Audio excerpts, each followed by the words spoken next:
No fight. కానీ ఇప్పుడు గొడవ పడేదంతా ఒకే స్థలంలో, అదే భక్తి. ఈరోజు భక్తి పేరిటే గొడవలు జరుగుతున్నాయి. అసలు భక్తి మనకు అది నేర్పకూడదు. ఈరోజు భక్తి ఎందుకు మనకి గొడవలు తీసుకొచ్చింది? భక్తి అలాంటిదా? ఎవరు నేర్పుతున్నారు? ఒకవేళ అలాగ నేర్పే పాస్టర్ అయినా, పీఠాధిపతి అయినా, స్వామీజీ అయినా, పూజారైనా, భక్తుడైనా, విశ్వాసైనా, వారి భక్తి అంతా శుద్ధ శూన్యం. అందుకనే స్పష్టంగా అంటున్నాను నేను, ఈరోజు మన ఆత్మ ఒక రోజు పరమాత్మ దగ్గరికి చేరాలి. ఇది అందరికీ తెలిసిన సత్యం. ఈ ఆత్మను చేర్చుకోవడం కొరకు, ఆ ఆత్మకు పట్టిన పాపము పోగొట్టుకోవడానికే మనం ప్రయత్నం చేస్తున్నాం. చాలా మంది అనుకుంటారు, ఎవరో చేసిన పాపం మాకెందుకు అంటుందండి. గత సంవత్సరం అంతా జగన్మోహన్ రెడ్డి గారి పరిపాలనలో ఉన్నాం. ఇప్పుడు శ్రీ నారా చంద్రబాబు నాయుడు గారు మనకి సీఎం అయ్యారు. నేను అడుగుతున్నాను, వారు చేసిన అప్పులకి చంద్రబాబు నాయుడు గారికి సంబంధం ఉంటుందా? ఉంటుంది కదండి. మరి ఎందుకు ఉండదు? అంటే వారు చేశారంటే నాకు సంబంధం లేదని అనడానికి లేదు. నేను మళ్ళీ చెప్తున్నాను, అలాగే పాప ప్రవేశం కూడా జన్మలోను కర్మలోను వస్తూనే ఉంది. ఈ పాపం పోగొట్టుకోవడానికి మనిషి భక్తిని ఆశ్రయించారు. కనుక నేను ఓపెన్గా చెప్తున్నాను, మన ముఖ్యమంత్రి గారు శ్రీ నారా చంద్రబాబు నాయుడు గారు ఒక మంచి మాట అన్నారు. బలవంతపు మత మార్పిడి నేను అరికట్టేస్తానన్నారు. నేను కూడా దానికే ముద్రేస్తున్నాను. ఎందుకంటే బలవంతంగా భక్తి చేయించడం వల్ల ఒరిగేదేది? బలవంతంగా భక్తి చేస్తే వచ్చేది కూడా లేదు. అసలు భక్తిని ఎందుకు ఆశ్రయించాం మనం? ముక్తి పొందడానికి. ముక్తి అంటే ఏంటి? మోక్షం కాదు. ముక్తి అంటే పరలోకం కాదు, స్వర్గం కాదు, వైకుంఠం కాదు, కైలాసం కాదు. ముక్తి అంటే విడుదల. ముక్తి అంటే విముక్తి. ఈరోజు ఇంత ప్రపంచంలో ఈ ప్రాపంచిక, భౌతిక, శారీరక అన్ని విషయాలలో మనం విడుదల పొందాలి. ఎందుకంటే ఇవేవి మనతో రావు. మీరు సంపాదించిన కీర్తి, పేరు, ప్రఖ్యాతులే తప్ప, మీరు చేసిన ఘన కార్యాలే తప్ప మరి ఏవి లెక్కలోకి రావు. అందులో స్పష్టంగా అంటున్నాను, మీ కులాన్ని మీరు గౌరవించండి. మీరు ఏ కులంలో పుట్టారో ఆ కులాన్ని మీరు గౌరవించండి. మీరున్నటువంటి మతాన్ని మీరు గౌరవించండి. నేను హిందూ. నేను ఇప్పటికీ చెప్తున్నాను, ఒక హిందూ క్రీస్తుని తెలుసుకోకూడదని శాస్త్రం ఎక్కడ లేదు. ఒక హిందూ బైబిల్ చదవకూడదని శాస్త్రం ఎక్కడ చెప్పలే. ఒక హిందూ ధర్మాన్ని వెంబడించేవాడే ఉండాలి. క్రీస్తుని వెంబడిస్తే క్రైస్తవులు అన్నారు. మహమ్మద్ ప్రవక్త గారిని వెంబడిస్తే మహమ్మదీయులు అన్నారు. జైను గారిని వెంబడిస్తే జైనులు అన్నారు. బుద్ధుడు గారిని వెంబడిస్తే బౌద్ధులు అన్నారు. నేను అడుగుతున్నాను, గురునానక్ గారిని వెంబడిస్తే సిక్కులు అన్నారు. మరి హిందూ అంటే ఎవరు?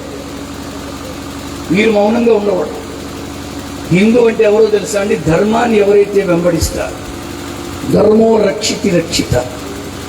అందుకని అంటున్నాను, విముఖాహ బాంధవాయాంతి ధర్మస్య మనుగచ్చి. ఈ బాంధవాలు ఇవన్నీ కూడా ఒకరోజు పోతాయి. ధర్మం మాత్రమే మిగులుతుంది. నా బైబిల్ అదే చేసుకోమంటాడు. రేపేమి సంభవించనో మీరు ఎరగరు గనక మీ జీవం ఏపాటి. అది కొంతసేపు కనబడి అంతలో మాయమైపోయే ఆవిరి వంటిదే. కనుక ప్రభువు చిత్తమైతే బ్రతికి ఉండి ఇది అది చేతమని చెప్పుకొనవలని. ఇప్పుడైతే మీరు మీ డంబములను అతిశయపడుతున్నారు. ఎక్కువ మాడక. మా మతం ఏంటో తెలుసా? మా కులం ఏంటో తెలుసా? ఇవన్నీ భక్తి కాదండి. నేను మళ్ళీ ఓపెన్గానే చెప్తున్నా. అసలు విడుదల పొందిన వారు అలా మాట్లాడు. దేనికి విడుదల రావాలి? ఈ బయట ఉన్నటువంటి శత్రువులు ఎలాగైనా దాటచ్చు. ఈ శత్రువుని మనం ఎలాగైనా దాటుకొని రాగలం. కానీ అంతర్గత శత్రువులు కొంతమంది ఉన్నారు. వీళ్ళు ఒక 6 ఉన్నారు. వీళ్ళే ఇప్పుడు మనం దాటాలి. వాళ్ళు ఎవరో తెలుసా అండి? కామము, క్రోధము, లోభము, మోహము, మదము, మత్సరం. వీటిని అరిషడ్వర్గాలు అన్నారు. ఈ అరిషడ్వర్గాల్ని దాటుకోలేని పీఠాధిపతి అయినా, స్వామీజీ అయినా, పాస్టర్ గారైనా భక్తి అంతా వేస్ట్. ఈరోజు అది దాటుకోగలుగుతున్నామా? ఇప్పుడు మంచి ప్రశ్న అక్కడే. భక్తిలో క్రోధం ఎందుకండి? భక్తిలో కోపడచ్చా అసలు? నేను ఇలా మాట్లాడుతుంటే ఒక అతను అంటున్నాడు, నన్ను నువ్వు భయమాడుతున్నావులే అన్నాడు. ఓన్లీ నీకు అర్థమవుతుంది కదా అన్నాడు. వెంటనే అతను అన్నాడు, నేను మాట అనమంటాను, అనగలవా అన్నాడు. చెప్పండి ఏమనమంటారు? ఏమిటన్నా? జై శ్రీరామ్ అను. ఇప్పుడు ఇదో జోక్ అయిపోయింది. అసలు జై శ్రీరామ్ అంటలో తప్పే ఉందండి. జై చంద్రబాబు అంటున్నాంగా, జై పవన్ కళ్యాణ్ అంటున్నాంగా, జై శ్రీరామ్ అన్నాం తప్ప. నేను మళ్ళీ ఓపెన్గానే చెప్తున్నాను, ఆయనకి ఇంకో పేరేటో తెలుసా అండి? పురుషుల్లోనే ఉత్తముడని పేరుండి ఆయన. ఎవరికి? రాముడికి పురుషోత్తముడు అన్నారు. అలాంటి ఒక పురుషోత్తముడైనటువంటి రాముల్ని జై శ్రీరామ్ అనడంలో తప్పేముంది? ఆయనకి అది ఒక వెట్టకారం అన్నమాట. భక్తి ఇప్పుడు ఎలా తయారైందంటే నువ్వు జై శ్రీరామ్ అను అంటున్నాడు ఆయన. నీకు అదే తెలుసు. నేను చెప్తాను విను. శ్రీరామ రామ రామేతి రమే రామే మనోరమే సహస్రనామదత్తుల్యం రామనామవరాననే ఓం నమ ఇతి అంటుంటే నువ్వు అప్పుడు చెప్పేవాడు అన్నాడు. నీకు అదే తెలుసు, నాకు ఇది కూడా తెలుసు. ఈరోజు భక్తి మనకి క్రోధాన్ని నేర్పకూడదండి. నేను మళ్ళీ అంటున్నాను, పెద్ద ఆయన నా చిన్నప్పుడు పాట ఉండేదండి. శ్రీరామ నీ నామం ఎంతో రుచిరా, ఎంతో రుచి ఎంతో రుచి ఎంతో రుచి. అవునా కదా? ఇప్పుడు కొత్తగా ఒక పాట వచ్చింది. తాగరా తాగరా శ్రీరామ నామామృతము, ఆ నామమే దాటించు భవసాగరం. మరి ఇప్పుడు నేను అడుగుతున్నది ఒకటే ప్రశ్న. ఆ రామనామం పట్టుకొని పాస్టర్ని చెదకొట్టేస్తున్నావు, ఆ రామనామం పెట్టుకొని చర్చల మీద జెండాలు పోతున్నావు, ఆ రామనామాన్ని గోడల మీద కావాలని రాసి రామనామాన్ని ఏం చేస్తున్నావు? ఎత్ర నార్యస్తు పూజ్యంతి తత్ర దేవత రమంతే అని ఈ శాస్త్రం చెప్పిందండి. భారతదేశాన్ని ఎక్కడ స్త్రీ గౌరవించబడుతుందో అక్కడ దేవదూతలు ఉంటారండి. అలాంటి స్త్రీని నగ్నంగా ఊరేగిస్తున్నావు. నేను ఒకటే ప్రశ్న అడుగుతున్నాను సభాముఖంగా. ఏ రాముడు సంకలు గుర్తుకొని శబాష్ అని అంటారో నేను కూడా వెంబడిస్తాను. అలా ఉంటారా? అంటే ఇప్పుడు వర్గాలలో విభేదం ఎక్కడొస్తుందంటే దేవుడి పేరిటే ఈరోజు ఈ గొడవలు ఇవన్నీ సమసిపోయి ప్రేమతత్వం మనుషుల మధ్యలో వచ్చునుగాక. అందరూ ఒకరినొకరు గౌరవించుకొని ప్రేమించుకుందురుగాక. ఎందుకంటున్నానంటే భక్తి చెయ్యండి కానీ నటించదు. ఈరోజు నటన అన్నిటిలోనూ నటనే, భక్తిలో కూడా నటన వచ్చేసింది. అన్నమయ్య అనేటువంటి ఒక ఆయన వాగ్గేయకారుడు అంటే గేయాలు ఎన్నో రాశారు. ఆయన ఏం రాశారో తెలుసా? పుట్టుటయు నిజము పోవుటయు నిజము నటనడి సంద్రాన నాటకము నాటి బ్రతుకు నాటకము. ఓయ్ ఎక్కువ మాడగా భక్తి పేరిట అరుపులు అరుస్తున్నావు కానీ సత్యం చెప్పట్లేదే. ఇంకా విచారం ఏమిటో తెలుసా? వేటూరి సుందరరామూర్తి గారు ఒక ఆయన సినీ గేయ రచయిత ఒక పాట రాశారు. నరుని బ్రతుకు నటన ఈశ్వరుని తలపు ఘటన, ఆ రెంటి నట్ట నడుమ నీకెందుకింత తపన, పొట్టుకు చచ్చిపోతున్నాం ఈరోజు మనం. భక్తి దానికి రాలేదండి, భక్తి దానికి ఇవ్వలేదండి. ఇప్పుడు పీఠాధిపతి అయినా స్వామీజీ అయినా ఒక పాస్టర్ గారైనా భక్తి పేరిట నేర్పించేదే మనుషులలో వారి ఆత్మ శుద్ధీకరణకు ఉపయోగపడుతుంది. అందుకని ఈరోజు మీ ఆత్మ ఎలాగుంది అనేదే పరీక్ష పెట్టుకోండి. ఈ ఆత్మకు పట్టిన పాపం పోగొట్టుకోవడం కొరకే భక్తి చేస్తున్నాను. నేను అన్నవరం దేవస్థానంలో అరగుండు చేయించుకొని జంధ్యం వేసుకున్న బ్రాహ్మణుడు. నేను తెలుగులో మాట్లాడుతున్నాను కానీ వాస్తవంగా తెలుగుని కాదయ్య గారు. నాది ఎక్కడో కేరళ రాష్ట్రం పాలఘాట్ జిల్లాలో పుదుక్కోడ్ అనే గ్రామానికి చెందిన ఒక అయ్యర్ బ్రాహ్మణ కుటుంబంలో పుట్టాను. మా నాన్నగారు నటరాజన్ గారిని కాకినాడలో 53 సంవత్సరాలకు పైగా శబరిమల తీసుకెళ్ళిన అయ్యప్ప గురుస్వామి గారు. మా అమ్మ పేరు రాజ్యలక్ష్మి. శుక్రవారం వస్తే మా ఇంటి నిండా జనం ఉంటారు, ఎందుకంటే మా అమ్మగారి మీద అమ్మవారి పూనకం ఉంటుంది. అలాంటి ఒక మంచి భక్తి కలిగిన కుటుంబంలో పుట్టాను నేను. మంచి భక్తి కలిగిన కుటుంబం అంటే వాళ్ళకి అర్థం అవ్వదు. మంచి భక్తి కలిగిన కుటుంబం అంటే మళ్ళీ బైబిల్ ఏటే బాబు అని అడిగాడు ఒక ఆయన. నేను ఒక మాట చెప్పాను, మంచి భక్తి కలిగిన కుటుంబంలో పుట్టాను కనుకే మంచి రక్షకుడు నాకు దొరికాడు. దేవునికి స్తోత్రం కలుగునగా. నేను ఎవరిని తిట్టనండి. ఈ రోజుకి మా కాకినాడలో అందరితోనూ సమాధానంగా ప్రతి గురుస్వామితోనూ నేను చాలా బ్రహ్మాండంగా ఉన్నాను. ఆత్మకు సంబంధించిన మాట చెప్తున్నాను. ఒకరోజు చచ్చిపోయిన తర్వాత బయటకు వచ్చేది ఆత్మే, ఇంకేదీ రాదు. నేను మళ్ళీ స్పష్టంగా అంటున్నాను, ఆత్మశుద్ధి లేని ఆచారమది ఏలా, బాండ శుద్ధి లేని పాకమదేలా, చిత్తశుద్ధి లేని భక్తి పూజలేలా. అభిరాముడు వేమనకి మంచి మిత్రుడు. అభిరాముడితో చెప్తున్నాడు, రే అబ్బాయి, ఆత్మశుద్ధి లేకుండా మనం భక్తి చేయడం అనేది కరెక్ట్ కాదు. ఈరోజు ఆత్మను శుద్ధి చేసుకుందాం. భగవంతుడే ఆత్మకు పట్టిన పాప చీడ తొలగించడానికి మార్గంగా ప్రభువుని పంపాడు తప్ప మతాలు ఎవరు మారకండి. మతం మారితే ఏమీ రాదు. మీరు శుభ్రంగా ఉన్నారు, చక్కగా ఆ సింధూరం పెట్టుకొని నీట్గా ఉన్నారు, మీరు అలాగే ఉండండి. సడన్గా ఉన్నట్టుండి యేసు ప్రభు నమ్ముకున్నానని ఆయన స్వామి ఒట్టు తీసేసి అడావిడేం చెయ్యక్కర్లా, అదేం బైబిల్లో లేదు. ఆయనకు కావాల్సిందల్లా మనస్సు.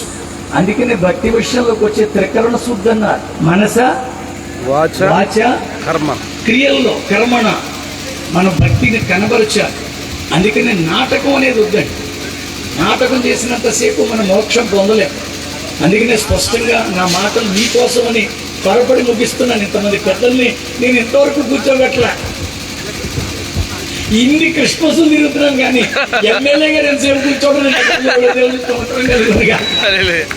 I'm very much happy. నాకు అసలు మాట్లాడట్లేదు. ఎందుకంటే ఇంత చక్కగా వినగలిగే మంచి మనుషుల్ని దేవుడు మన మధ్యకు పంపించాడు. దేవుడి స్తోత్రం చెప్పాడు. నేను మళ్ళీ చెప్తున్నాను, ఈరోజు ఆత్మ బయటకు వచ్చేస్తుందండి. ఈ ఆత్మకి ఏ భేదం ఉండదు ప్రియులరా. ఈ ఆత్మ బయటకు వచ్చినప్పుడు ఏది ఉండదు. అందుకే అంటున్నాను నేను, భగవద్గీత సైతం చెప్పింది, నయనం చిందంతి శస్త్రాణి. నీకు తెలుసా అది? అది చెప్తే అందులో అర్థం ఏంటండి? ఆత్మను నీరు కాల్చజాలదు, ఆత్మను అగ్ని కాల్చజాలదు, ఆత్మను నీరు తడపజాలదు, ఆత్మను వాయువు విసరజాలదు. మీరు బయటకు వచ్చిన తర్వాత ఈ ఆత్మకి ఏది పట్టదండి. ఈ ఆత్మకి ఏ భేదం ఉండదండి. చచ్చిపోయిన తర్వాత బయటకు వచ్చేది ఆత్మ ఒకటే. అందుకని ఆత్మశుద్ధి కొరకే మనం భక్తి చేస్తున్నాం. నేను ఎన్నో అయ్యప్ప స్వామి భజనలు చేశానండి. అడిడి గొప్పలతో మండపాలు కట్టడంలో నేను స్పెషలిస్ట్. 13 మండపాలు కట్టేవాడినండి.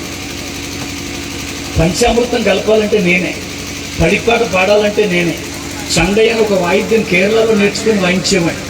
చివరిలో ఒక మాట అంటారు, మీలాంటి వాళ్ళకి తెలుస్తుంది, అరింజిం మరియాములం ధరింజిం தெரியாமலும் நான் கடிசிலே எல்லா பாவங்களை பொறுத்து காத்து ரட்சிக்கும் சத்தியமான பொண்ணு 18ஆம் படியில் வசிக்கும் హరిహర సుతన్ ఆనంద చిత్తనయ్య నయ్యప్పని అంటారా అందరండి. దాని అర్థమేమి? అదే నా బాధ. మనకు అన్నీ చేసేస్తాం కానీ అర్థం తెలియదు. ఎందుకని మన భక్తి మన చేతిలో లేదు. ఇదిగో పాస్టర్ల చేతిలోకి వెళ్తే, పూజారుల చేతిలోకి వెళ్ళిపోయాను. నేను మళ్ళీ అంటున్నాను, పీఠాధిపతుల చేతిలోకి వెళ్ళిపోయాను. దాని అర్థం చెప్తున్నాను. అరింజుం మర్యామలు, అర్థం కాక అనాలోచితంగా, తెరింజుం తెలియామలు, తెలిసి తెలియక మేము చేస్తున్న ప్రతి పాపము నుండి కాచి కాపాడి రక్షించుదేవ. ఈరోజు రక్షణ కొరకు ఎదురు చూస్తుందండి మానవాత్మ. ఒకరోజు బయటకు వచ్చేది ఆత్మ ఒకటే. చనిపోయిన తర్వాత ఇంత పేరు ప్రఖ్యాతులు సంపాదించడం అన్నీ వదిలిపోవాలి. మీ వెనకాల ఎవరో దాన్ని తీసేసుకుంటారు, మీ ఆస్తులు ఎవరో తీసేసుకుంటారు, కానీ మీ క్రియలు పరలోకానికి చేరుస్తాయి. అందుకని మన ఆత్మను శుద్ధీకరించుకునే ప్రయత్నంలో మార్గమైన క్రీస్తుని తెలుసుకోవాలి. ఎందుకంటున్నానంటే ఈ ఆత్మ బయటకు వచ్చినప్పుడు దానికి శుద్ధి కావాలి. చచ్చిపోయిన తర్వాత బయటకు వచ్చేది ఆత్మ ఒకటి. ఇప్పటికీ చెప్తున్నాను, అన్నవరం దేవస్థానంలో అరుగుండు చేయించుకొని జంధ్యం మాత్రమే కాదు, పూజారులకి సహకారిగా ఉండేవాడు. ఆత్మకు ఒక ప్రదక్షిణ చేయిస్తారు, చేతిలో పుష్పం పెట్టించి, యాని కానిచ పాపాని జన్మాంతర కృతాని చ తాని తాని ప్రణశ్యంతి ప్రదక్షిణం పదే పదే. దక్షిణం అంటే కుడి భాగం.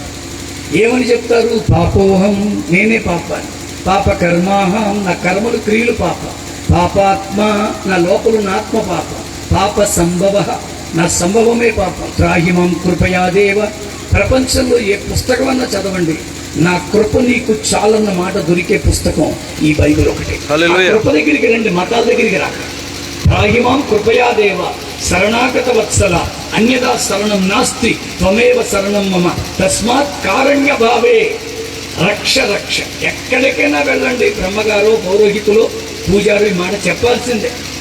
కానీ నేను చెప్పినంత తీరిగ్గా బ్రహ్మగారు మంత్రం చెప్పరు.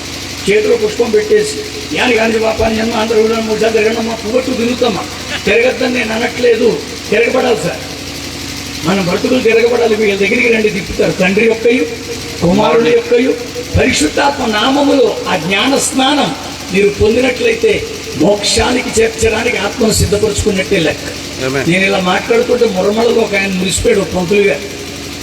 వెంటనే నేను దిగి వెళ్ళేసరికి నా కారు దగ్గర నమస్కారం అన్నారు. నేను ప్రతి నమస్కారం చేశాను. మంది ఏ ఊరు అన్నారు. మంది కాకినాడ అండి అన్నారు. మా బాగా చెప్పామన్నారు. సంతోషం అండి అన్నారు. నేను ఒకటి అడగచ్చా అన్నారు. అడగండి అన్నారు.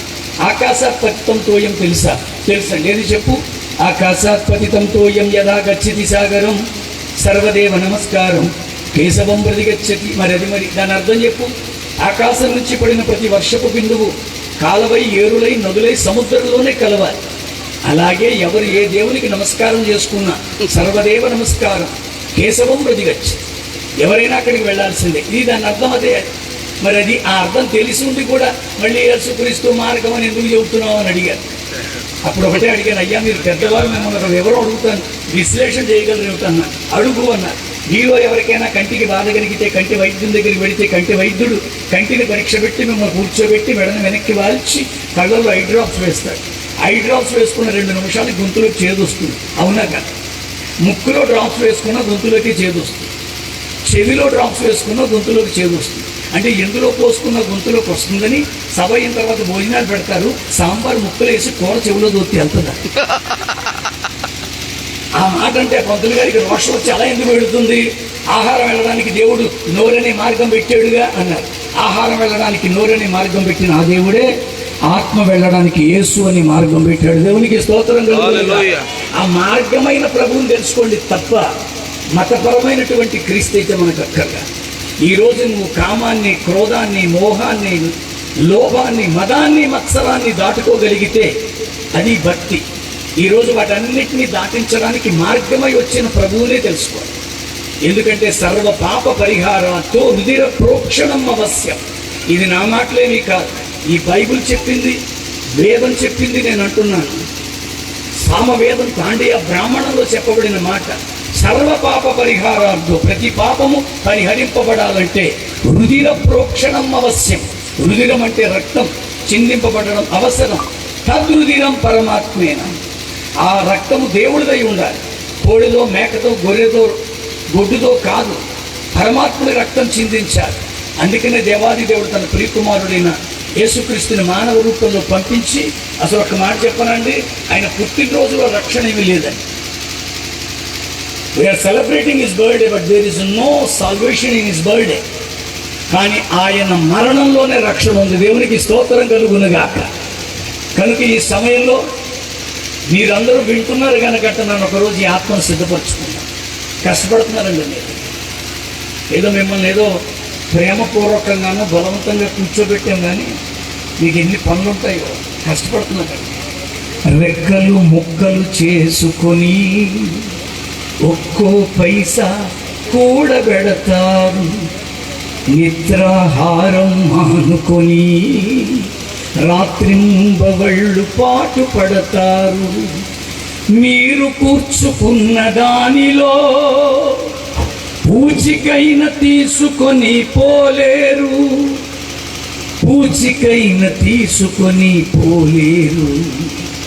ఎవరి కోసమో ఈ తాపత్రయం, చివరికి నీ పొందున నీ ఆర్జితం. నిన్ను గూర్చి యోచన చేసుకో, నీ ఆత్మరక్షణకై చూసుకో. యేసుక్రీస్తు వారు పుణ్యకార్యం చేయడానికి వచ్చాడు. కాబట్టి దేవుని యొక్క ఆలోచన చెప్తున్నాను. మితిమీరిన ప్రభావంతో పాపం తెచ్చుకున్నాడు మానవుడు. అందువల్ల దేవుడు తీర్పు తీర్చాడు. కాబట్టి తీర్పు ఒక అపరాధ మూలముగా వచ్చినదై మనుష్యులందరికీ శిక్షావిధి కలుగుటకు ఎలా కారణమాయనో, అలాగే ఒక్క పుణ్య కార్యము బైబిల్లో ఉంది. రోమపత్రిక 5:18లో ఆ పుణ్య కార్యము వలన మానవులకు జీవప్రదమైన నీతి విధింపబడుటకు కారణమాయన. ఈరోజు నీతిమంతులుగా చేయడానికి యేసుక్రీస్తు వచ్చారే తప్ప దయచేసి ఎవరు మతం మారరు. అందుకని స్పష్టంగా ముగిస్తున్నాను. నేను మీరు వింటున్నారనే నా మాటలు ముగించే ప్రయత్నం చేస్తున్నాను. ఎందుకంటే ఇంకా క్యాండిల్ సర్వీస్ ఉంది, కేక్ కటింగ్ ఉంది. వీటన్నిటినీ మీరు వింటున్నారు ఆ క్రీస్తుని తెలుసుకోవడానికి. క్రీస్తు పుట్టుకను గురించి ఎమ్మెల్యే గారు అడుగుతున్నారు, క్రీస్తు పుట్టుకను గురించి. ఈరోజు నేను అంటున్నాను, వాస్తవంగా క్రీస్తు పుట్టుక బెత్లెహేములో జరిగినటువంటి ఆ సందర్భం అంతా కూడా ఆలోచనలోనే జరిగిందని. ఈరోజు ఎంతమంది పెద్దలు విజ్ఞులు ఉన్నారు, మీరు కూడా ఆలోచన చేయాలి. యోసేపు అనేటువంటి ఒక ఆయనకి మరియా అనేటువంటి ఆమె ప్రదానం చేయబడింది. సాధారణంగా మన ప్రాంతాల్లో కూడా ఈ యొక్క విధానం ఉంటుందండి. పిల్ల మెచ్యూర్ అయిన వెంటనే సమీప బంధువుని ఎవరినొకరిని అనుకోవడం కద్దు. నేను చేసుకుంటాను లేదా నా కొడుక్కని, అన్నయ్యో లేకపోతే మేనమామో ఎవరో వాగ్దానాలు ఇస్తారు. అలాగే యూదులకు కూడా అదే సంప్రదాయంలో పెద్దదైనటువంటి మరియను యోసేపు అని ఆయనకి ప్రదానం చేశారు. విచిత్రం ఏంటంటే దేవుని యొక్క ఆలోచన కన్యక గర్భంలో పుట్టడం అనేది. అందుకని అంటున్నాను, ఎందుకు దేవుడు పంపాడంటే అపుత్రస్య గతిర్నాస్తి స్వర్గో నైతి నైవచ అని శాస్త్రమే చెప్పింది. పుత్రుడు ఉండాలి. పుత్రుడు బట్టి మన స్వర్గంలోనికి చేరడానికి, ఆ పొన్నామ నరకం నుంచి తప్పించడానికి యెషయా గ్రంథంలో ఆ మాట స్పష్టంగా ఉంటుంది. ఇదిగో మీకు శిశువు పుట్టెను, కుమారుడు అనుగ్రహించబడి. కుమారుడు అంటే కు అనగా పాపము, మారహ అనగా పాపాన్ని సంహరించువాడే కుమారుడు. అందుకనే నేను అంటున్నాను, ఈరోజు ఆ పుత్రుడు మానవాడికి అవసరం. దేవుడు ఆ సమయంలో యోసేపుతో మాట్లాడుతున్నాడు. సడన్గా యోసేపుకి వార్త తెలిసింది. ఏ వార్త? తాను ప్రదానం చేసుకున్న పిల్లకి గర్భవతి అని. వెంటనే అతడు చాలా నీతిమంతుడండి. అతడు అవమానపరచలేదు. అతడి వార్త విని ఎవరితో తిరిగి కడుపు తెచ్చుకున్నారే అని ఇప్పుడున్న మనుషులాగా ప్రవర్తించలే. అయ్యో, అది ఎవరిని ఇష్టపడిందో, ఎలా జరిగిందో ఏమిటో అని ఆలోచించుకుంటూ ఆమెను అవమానపరచంతో అనుకున్నాడు. వల్ల గర్భవతి అయింది. ఇది మనం నమ్మాలి. ఎందుకంటే మనకి ఇలాంటి చాలా ఉన్నాయి మన శాస్త్రం. మన వాటిల్లో గర్భవతిగా అయిన సందర్భాలు చాలా ఉన్నాయి. ఫర్ ఎగ్జాంపుల్, మీకు అర్థం అవడానికి, అయ్యప్ప స్వామి ఎలా పుట్టారు? గురురత్న ఎలా పుట్టారు? ఆయన హరిహర సుత అని అంటారు. ఎందుకని? హరి అంటే విష్ణువు అని, హర అంటే శివుడని మీకు తెలుసు. శివుడు మోహిని రూపంలో ఉన్న విష్ణువుని మోహించి ఆమెను సంబోధించినప్పుడు తొడలో నుంచి పుట్టాడంటారు అయ్యప్ప. మీరు ధర్మశాస్త్ర విధానం అంతా చదివితే అయ్యప్ప జన్మం అలా ఉంటుంది. విచిత్రం ఏంటంటే దాన్ని ఒప్పుకుంటాము, దాన్ని అంగీకరిస్తాం. నేను మళ్ళీ అంటున్నాను, ఆంజనేయ స్వామి వెళుతుండగా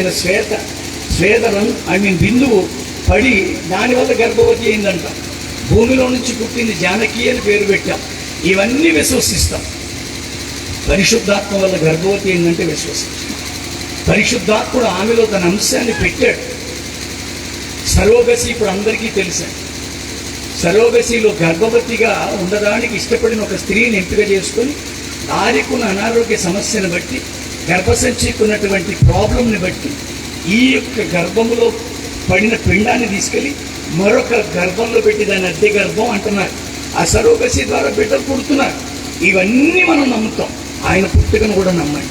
పరిశుద్ధాత్మ వలన నీ భార్య గర్భవతి అయిందయ్యా, ఆమె ఒక కుమారుని కంటుంది, ఆయనకు నువ్వే యేసని పేరు పెడతావు, ఆయన మనుష్యుల యొక్క పాపము నుంచి వారిని రక్షించడానికి పుడతాడు.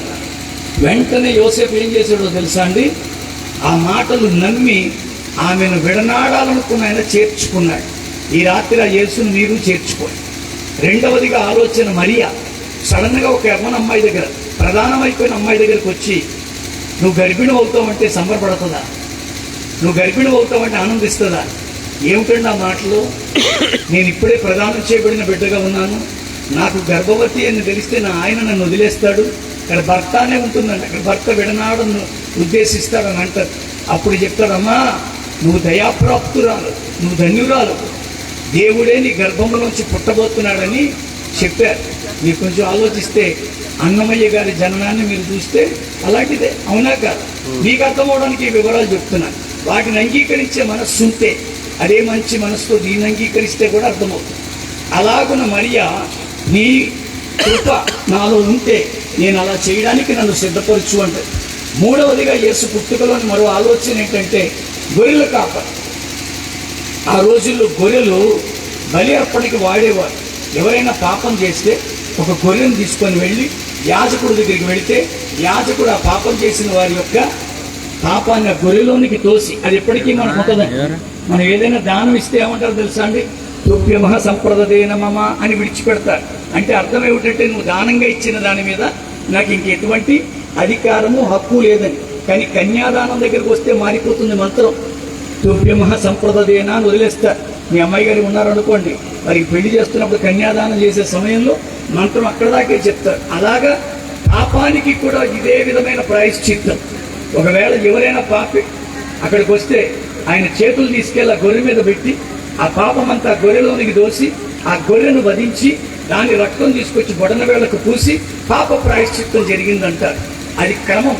అదే మన దేశంలో కూడా అజమేర యాగాన్ని తలపెట్టే రానికే ఆ గొర్రెపిల్ల యాగము ఇప్పటికీ భారతదేశంలో ఆగిపోవడానికి కారణం కూడా మనమే.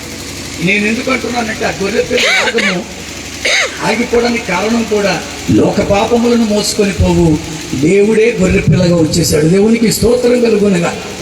అందుకనే గొర్రెల కాపరుల దగ్గరికి వచ్చి అంటున్నావు, రే నాయనలారా, ఇక మీదట మీరు ఎవరికి గొర్రెలు అమ్మాల్సిన పని ఉండదు.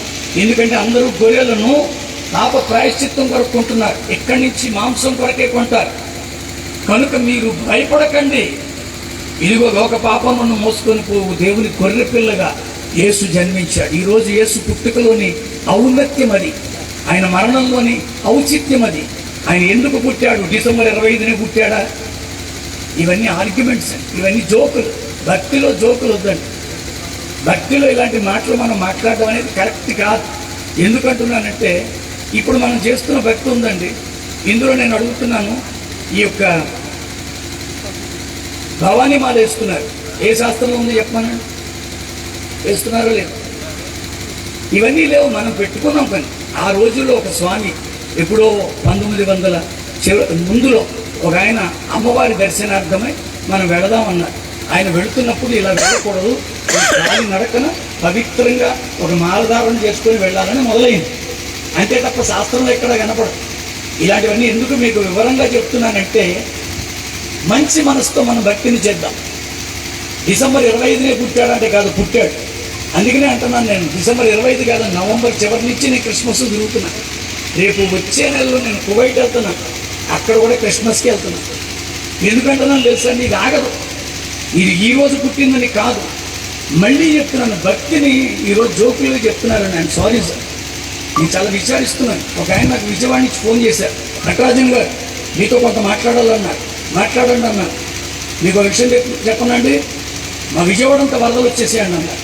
అవునండి తెలుసండి, న్యూస్లో చూశాను నేను, మా పాస్టర్ కొంతమంది ఫోన్ చేసి చెప్పారండి అన్నారు.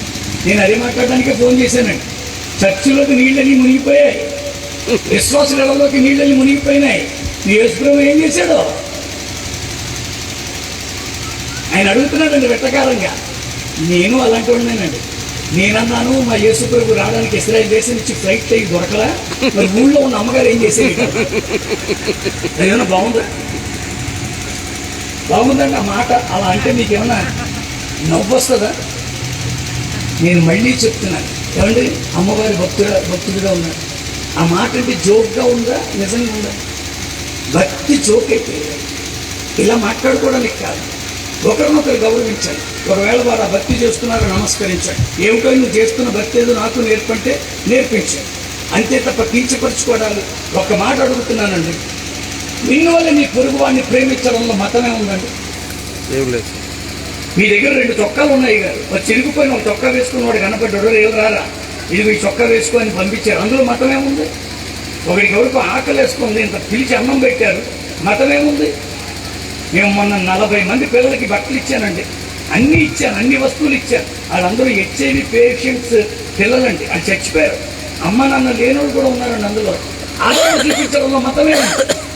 అందుకని అంటున్నాను, మానవత్వానికి మించిన మతం లేదండి. నేను మళ్ళీ అంటున్నాను, ప్రతి హిందువు నా బంధువే అంటామా? కానీ వనభోజనాల టైంకి మారిపోతాం. వనభోజనాలు వచ్చేసరికి శక్తి పరిచయ వనభోజనాలు, కాపు వనభోజనాలు, రెడ్డి పెట్టుకుంటాం పెట్టుకోమా. అందుకని అంటున్నాను,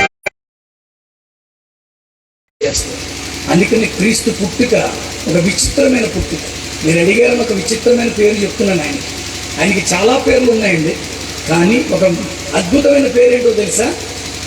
సుమయోను వారిని దీవించి, ఇదిగో మనుష్య హృదయాలోచనని బయలుపరచబడినట్లు అనేకులు పడుటకు తిరిగి లేచుటకు వివాదాస్పదమైన గుర్తు. ఏం పేరండి?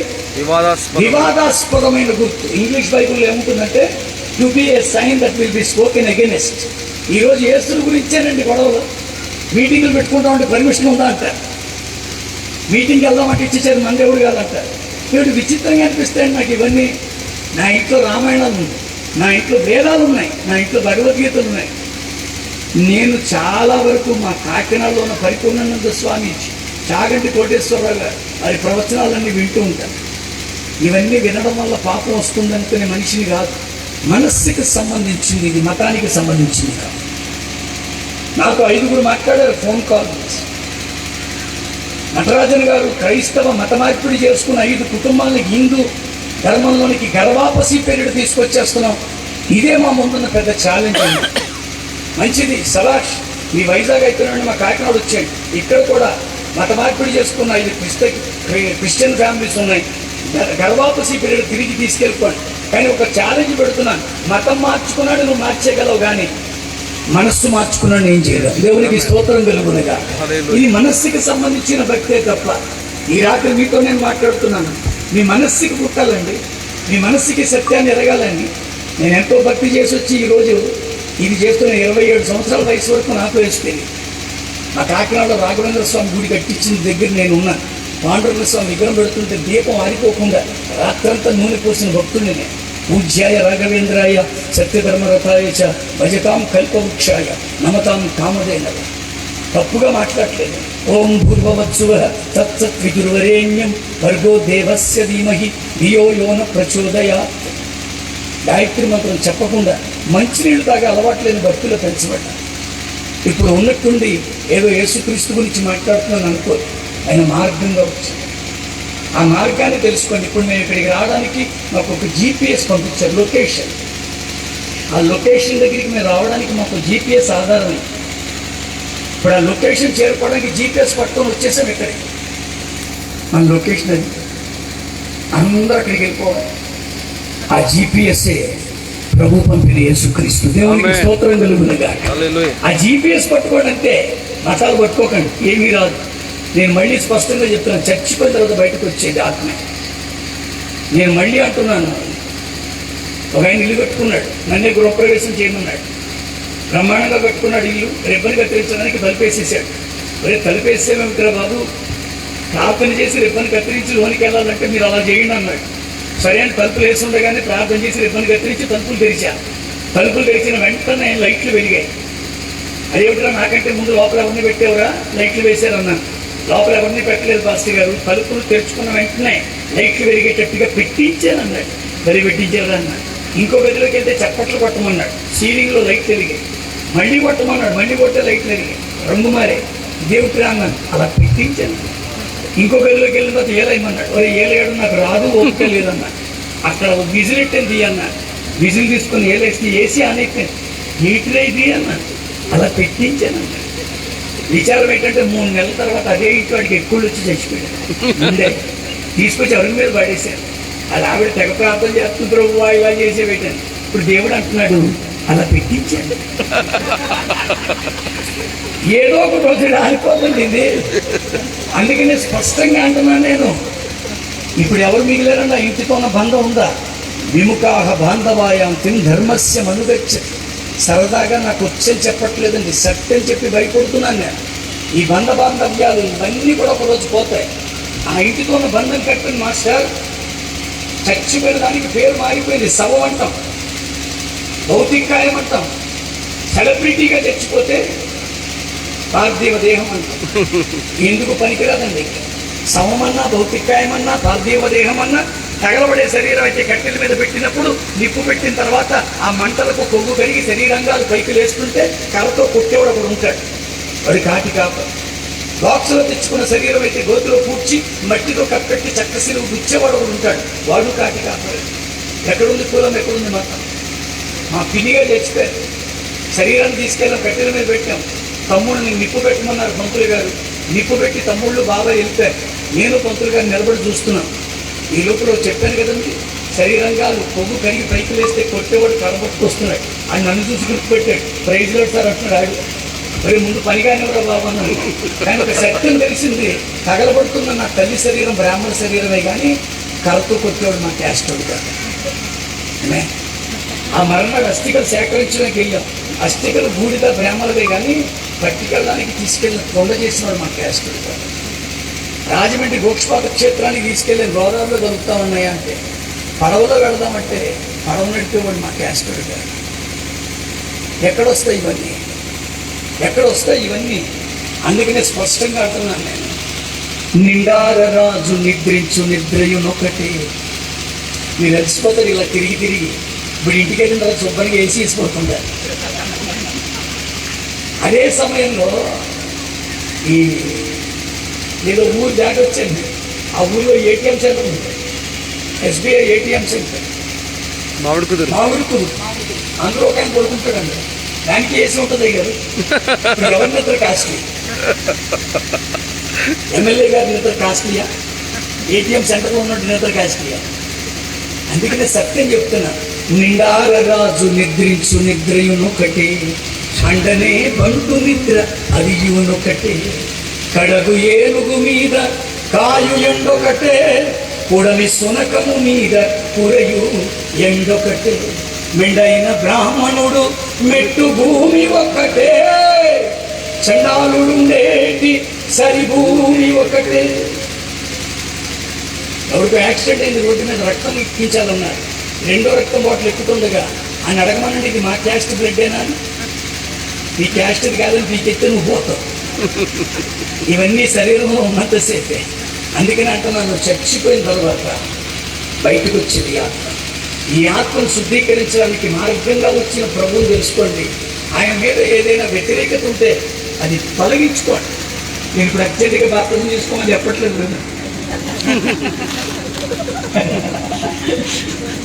నేను మళ్ళీ చెప్తున్నాను, మనస్సులో ఆ భేదం తీసేసుకుంటే చాలు, ఆ మనస్సును శుభ్రపరుచుకుంటే చాలు. అందరినీ ప్రేమిద్దాం, క్రీస్తు ప్రేమమై. ఆయనలో 5 లక్షణాలు చెప్పి ముగిస్తున్నాను. 1 ఆదరణ. ఈరోజు నిజంగా నీ ద్వారా ఆదరణ చూపించగలిగితే భగవంతుడు మీలో పుట్టినట్టు. ఆదరించాడు, తోటి మనిషిని ఆదరించాడు, పెద్దలను ఆదరించండి. నేను చాలా బాధపడి చెప్తున్నాను, మాతృదేవో భవ, పితృదేవో భవ, ఆచార్య దేవో భవ, అతిథి దేవో భవ. ఇది మన దేశం మనకి నేర్పింది. తల్లిలో దేవుని చూడమంటున్నాడు, కానీ ఆడెవడో ఆస్తి కొరకు తల్లిని చెదగొట్టేస్తున్నాడండి. ఆ వీడియో చూసారా మీరు? ఒళ్ళు గగ్గురు పొడిచేసి తండ్రి ఆస్తి కొరకు కోడలు రాటిచ్చి కొట్టేస్తుందండి. ఎంత అన్యాయం అండి. నేను అంటున్నాను, ఆచార్య దేవో భవ, గురువుని దేవుడిగా చూడండి. గురుర్ బ్రహ్మ గురుర్ విష్ణు గురుర్దేవో మహేశ్వర గురు సాక్షాత్ పరబ్రహ్మ తస్మై శ్రీ గురవే నమః. మీ ఇంటిలో ఒక పెళ్లి చేయడానికి వచ్చిన ఒక పంతులు గారి మీద వెనకాల నుంచి కొంత వేసేసి, ఒక్కేసేసి, తిరకలాగేసి, పంచిలాగేస్తే న్యాయమా? గురువుగా ఉన్నటువంటి ఒక చర్చి పాస్టర్ని చొక్కా ఇచ్చి కొట్టేస్తే న్యాయమా? ఈరోజు గురువుల చేత దండాలు పెట్టించారంటే ఎంత విచారం, ఎంత బాధాకరం. ఇది మన భక్తి మనకి నేర్పలే. అతిథి దేవో భవ అన్నారు. నాది గ్రామం కాదు, నాది ఆదుర్రు కాదు, ఈ ప్రాంతమే కాదు, అసలు నా ఇంటి పేరు వాళ్ళు ఎవరు లేరు, మా కొడుకోళ్ళు ఎవరు లేరు, నేను ఇక్కడికి గెస్ట్గా వచ్చాను. మీరేం చేయాలి? స్టేజ్ మీద రాకి కొడేస్తారా? మీ ఊళ్ళో ఫేమస్ అని గెరాజీలు ఏమో నా చేతికి ఇచ్చేస్తారు. నేను నీకంతా కొబ్బరి పంట ఎక్కువ కనుక ఒక కొబ్బరి పంట కొట్టుకెళ్ళి పంతులు 4 ఇస్తే మంచి, అంతేనా కదా? అందుకనే అంటున్నాను నేను, ఇలాంటి మంచి భక్తి కలిగిన భారతదేశంలో పుట్టి వ్యతిరేకతలు, వైషమ్యాలు, విద్వేషాలు మనం పెంచుకోవడం కంటే కూడా మనం చేస్తున్న భక్తి మనకి అర్థమైతే చాలు. సీరియస్ అవ్వకండి. అర్థమైందా మీ భక్తి మీరు చేయండి. ఒక ఆయనకి వాళ్ళ నాన్న అంటే చాలా ఇష్టం. వాళ్ళ నాన్నగారు చనిపోతే నాలాంటి ఒకరిని పట్టుకొని, ఏమంటే ప్రతి నెల మా నాన్న 14వ తారీఖు చనిపోయాడు, ఇంత పిండం పెట్టుకుంటానన్నాడు. తప్పే ఉంది బాబు, పెట్టుకోన్నాడు. విచిత్రం ఏంటంటే వాళ్ళ ఇంట్లో పిల్లి తిరుగుతుంటారు. ఈ పిల్లి కానీ పిండాన్ని తినేస్తుందేమో అని ఆ పిల్లిని పట్టుకుని ఒక గంప కింద పెట్టి పిండం పెట్టమనేవాడు. పంతులు గారు పిండం పెట్టి వెళ్ళిపోయేవాడు. ఇది చిన్నప్పటి నుంచి వాళ్ళ కొడుకు చూస్తున్నాడు. కాలక్రమంలో పిల్లి ఎక్కడికో వెళ్ళిపోయాడు. ఈ కొడుకు పెద్దోడు అయిపోయాడు, ఈయన పెద్దోడు అయిపోయాడు, ఈయన చచ్చిపోయాడు. అప్పుడు ఆ కొడుకు అంటున్నాడు, మా నాన్న వాళ్ళ నాన్నకి చేసినట్టుగా, అంటే మా నాన్న మా తాతకి చేసినట్టు నేను కూడా మా తాతకి పిండం పెట్టుకుంటాను, పెట్టుకోవడం మంచిదేరా అన్నారు. ఆశ్చర్యం ఏంటంటే వీడు పెట్టుకునేటప్పుడల్లా కూడా అమలాపురం వెళ్ళి ఒక పిల్లి గంప తీసుకొచ్చేవాడు. పంతులు గారితో పిల్లి ముందు గంపలో పెట్టాను వాడు. ఎక్కడ కూడా పోయా పిండం కూడా తెలుసు, కానీ పిల్లి కూడా ఎక్కువ మాడగా మా పితరులు చేశారు, నువ్వు చెయ్యి. అంతేనా భక్తి? నేను మా పితరులు చేసిన భక్తి చెయ్యట్లా. మా తాతలకి తెలియదు, మా పెదనానికి, మా నాన్నకి, మా చిన్నానికి తెలియదు. నా 4 అన్నదమ్ములమే, 3 అన్నదమ్ములకి తెలియదు. 19 మంది సంతానం. అది మా పెదనాన్న దగ్గర నుంచి మా చిన్న మామయ్య దాకా. నేను ఒక్కడేనండి ప్రభువులో ఉన్నాను. నేను మళ్ళీ చెప్తున్నాను, ఆత్మను శుద్ధి చేయడానికి వచ్చిన క్రీస్తు మార్గంగా తెలుసుకుంటే ఖచ్చితంగా దేవుడు మన బ్రతుకులను ధన్యకరంగా మారుస్తుంది. క్రిస్మస్ అంటే ఆదరణ పుట్టాలి. రెండవదిగా సమాధానం. Do you have piece? ఈరోజు ఇలాంటి లాయర్లు జడ్జిలు ఉన్నారంటే మీరు ఏం చేస్తారు? మా మధ్యలో సమాధానకర్తగానే ఉండాలి. సమాధానం ఇరుపక్షాలు ఉన్నటువంటి గొడవలు చల్లార్చి సమాధానాన్ని ఇవ్వడానికి పుడతారు. అంతేనా కదండి? మీరు లాయర్ నాకు ఎలా తెలుసా? ఎలా తెలుసు? మీ పెన్ను దేవుని స్తోత్రం.